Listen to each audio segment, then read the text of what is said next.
Welcome to Quays News, I'm Ryan Dennis. And I'm Alice Cross. Here is what is coming up on today's show. A new centre for sensory experience, Bubble Planet, has opened its doors in Manchester, making it the first of its kind in the region. The Bury Hospice Comedy Festival was back for its third edition last weekend. And this week, a group of Morris dancers was spotted in Manchester, showcasing the nearly 600-year-old tradition in full force.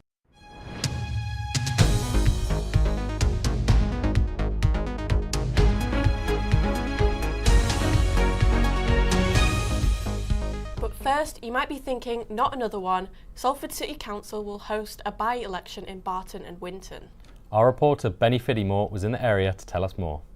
So, voters in the Barton and Winton area will be heading to the polls on the 22nd of April as they elect a new councillor. The election has been called following the death of David Lancaster, who was believed to be England's longest-serving councillor.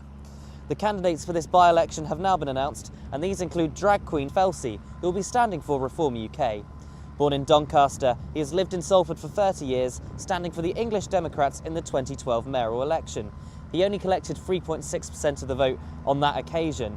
He has recently spoken out against woke councils, calling for them to stop funding pride events. Meanwhile, Jeremy Corbyn and Zara Sultana's Your Party will be fielding Kirsty Downey as their candidate for the by-election. The party's plans include proposals to increase council housing, introduce rent controls and improve the area's local public transport. Kirsty Downey added that Barton and Winton is her home and that she understands the challenges that the community faces. She said that she would represent the people of Barton and Winton with honesty, dignity and determination. A full list of the candidates standing in the election can be seen on the screen now. The last time that there was a council election in this constituency was 2024, where Labour's Jackie Fahey won 1,633 votes. In second place last time was the Green Party's Jack Smith, who won 386 votes. The Greens are hoping to build on their recent success in Gorton and Denton, where Hannah Spencer became the party's first ever Northern MP. Reform UK will also be hoping to boost their momentum ahead of the May local elections. The fact that this election is taking place 2 weeks before other May local elections has been a topic of discussion at Salford Town Hall. The decision to hold the election early has been described as petty-minded politicking by Salford Mayor Paul Dennett, the Conservative group leader Bob Clark and the leader of the Independent group Andrew Walters. The decision to hold an early by-election was triggered due to a request by 2 registered voters. The campaign begins here in Barton and Winton ahead of voting in just under 4 weeks' time. Benny Fiddymore, Quays News. Thank you, Barton. Benny. In an age where virtual realities are becoming a trend, Bubble Planet has opened in Manchester, allowing people of all ages to step inside and experience immersive rooms and optical illusions. Our reporter Grace Rigby delves in to tell us more.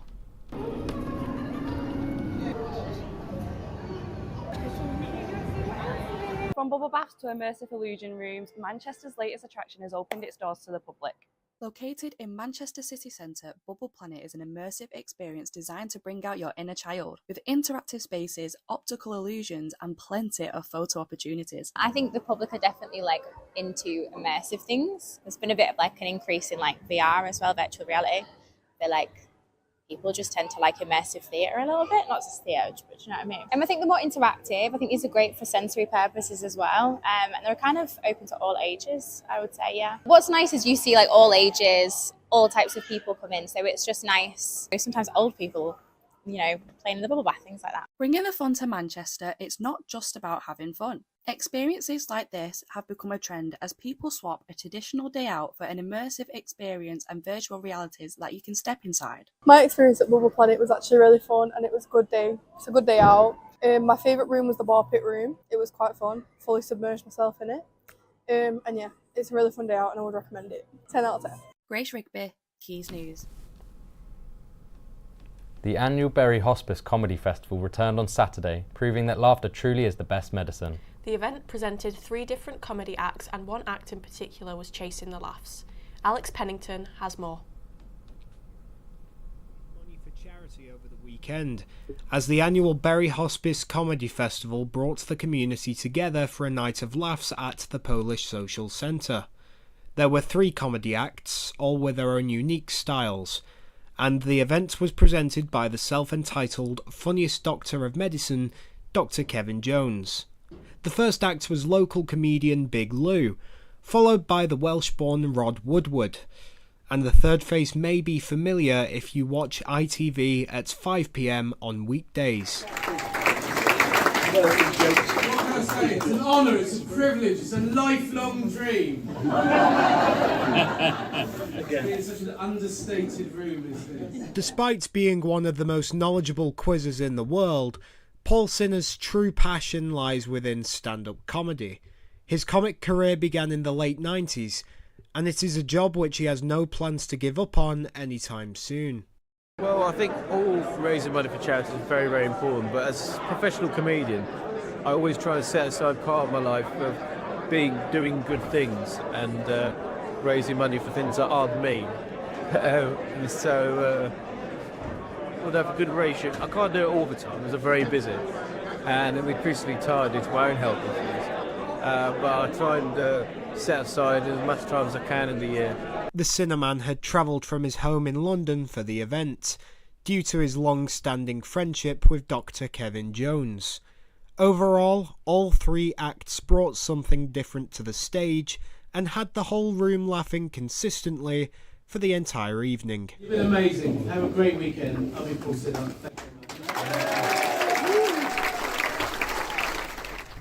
Alex Pennington, Quays News. Well, Ryan, laughter really is the best medicine, as over £3,700 raised for Bury Hospice. It sure is. Now, the Mobo celebrates its 30th anniversary in Manchester, with performances from Estelle, Shensi and Manchester's very own H.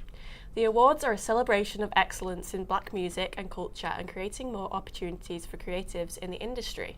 Our reporter Chanel French went to interview artists around the city to find out more. Tell him about now. Ahead of the Mobo Awards, DJ AG got his decks out and gave a platform to new and independent artists.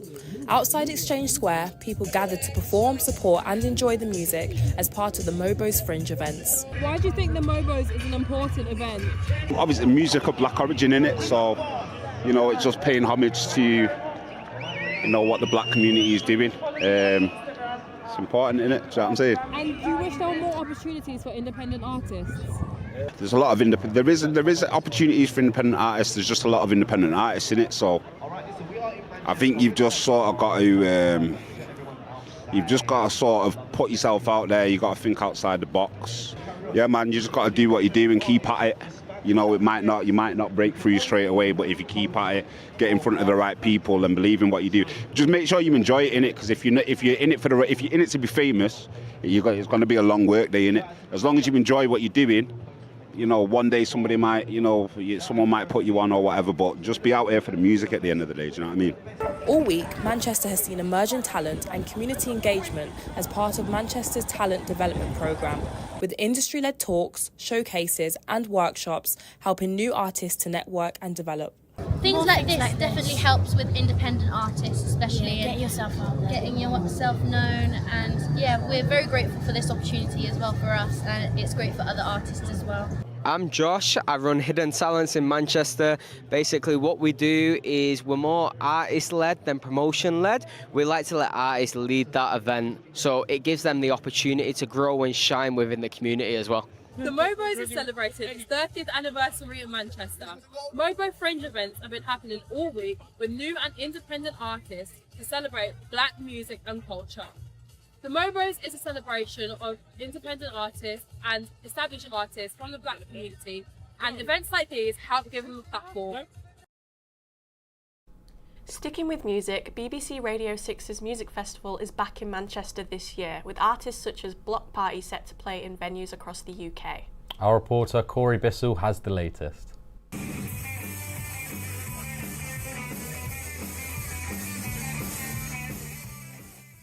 Grassroots music venues are the backbone of the Manchester music scene, allowing a platform for young and upcoming artists to develop. This is something the BBC's Radio 6 Music Festival will champion this week until Saturday the 28th of March. The station's festival, which is now based permanently in Greater Manchester, features acts such as Courtney Barnett, Yard Act and Block Party. The three venues being used for the event are Yes, Band on the Wall and Here at Eccles Town Hall Ballroom. Tonight sees Mandy, Indiana and Silver Wing Killer take on the stage at Yes, with Kelly Lee Owens and Wesley Joseph taking on Band on the Wall. Tickets are largely sold out, with a small amount of availability up for grabs in what is another great few days for Manchester's ever-growing music scene, especially here in Eccles. Corey Bissell, Quays News. Thank you for that, Corey. Now it's time for sport, and Dan joins us in the studio. So, what's been happening?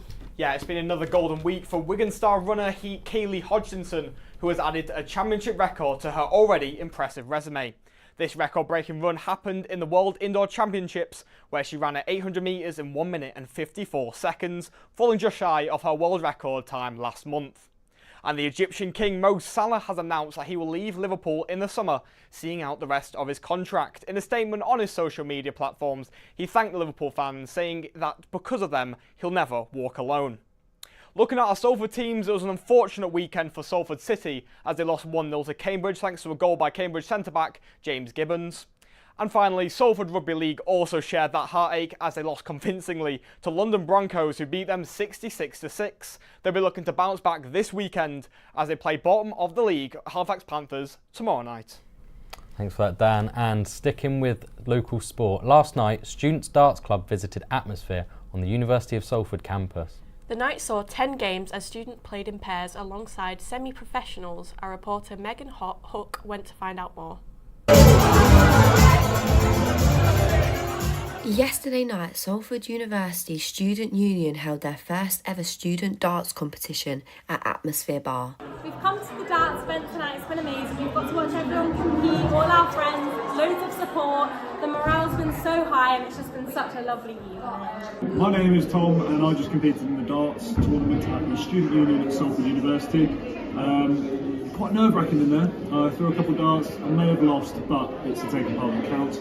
There's a lot of people in there. Great event put on by the SU, had the support of the rugby union and the netball girls. It's a great night, had my all. I recommend it.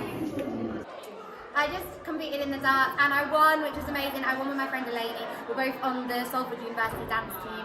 And yeah, it was a really exciting experience. I was a bit nervous to do it because I'd never done darts before, but we did it and we smashed it and we won. And I got a balloon as a prize. There were some really good prizes, some not so good ones. There's like tickets for Park Life going tonight. But we chose a random blind box and got a balloon that I won, and it was a really good experience. Quays News, Megan Hook. Thanks for that, Megan. I'll definitely be on the lookout for the next darts night. Now, from a sport that soared in popularity recently to one over 600 years old. In Hyde, the Transmission Dance Festival took place with two groups displaying the traditional folk dance. Our reporter Austin Camacho has more.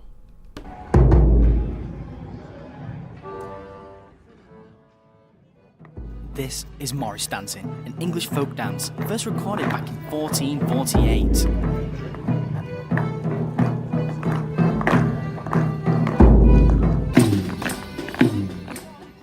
There are many types of Morris dancing, depending on where you are. The Northwest, however, has a unique characteristic. They dance wearing clogs. Here at the Transmission Dance Festival in Hyde, one could enjoy a pint in the sun at the White Lion pub and watch the Milltown Cloggers and the Runworth Morris clatter their clogs and the booming mix of bells and drums.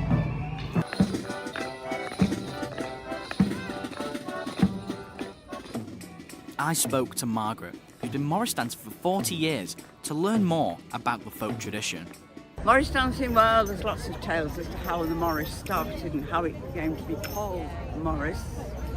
One of the popular theories is that in the Crusades, when they came back from the Crusades, they quite often brought a Moor with them. The Moors, very colourfully dressed, with bells on their outfits, and so some people think that it started then. Each area has a different dance, where music and dance collectors would travel the country, picking out their favourite ones and naming them after their respective area, such as the Milltown Cloggers performing the Hyde dance.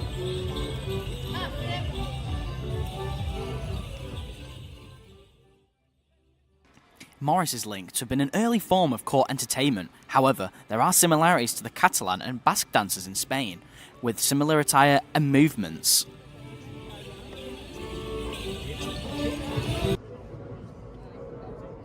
The dancing gained a lot more interest than one would imagine. Even my grandma wanted to get in on the action and take pictures with the performers.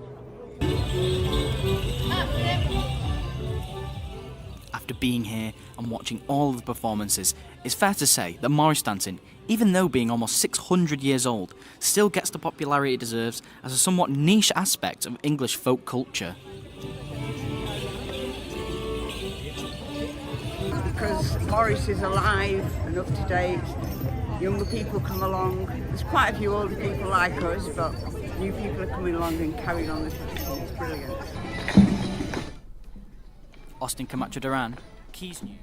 I find this type of dancing really interesting. Yeah, such an amazing event to have locally in Hyde. Now, that is all we have time for today. Make sure to tune in next week for the next Quays News programme.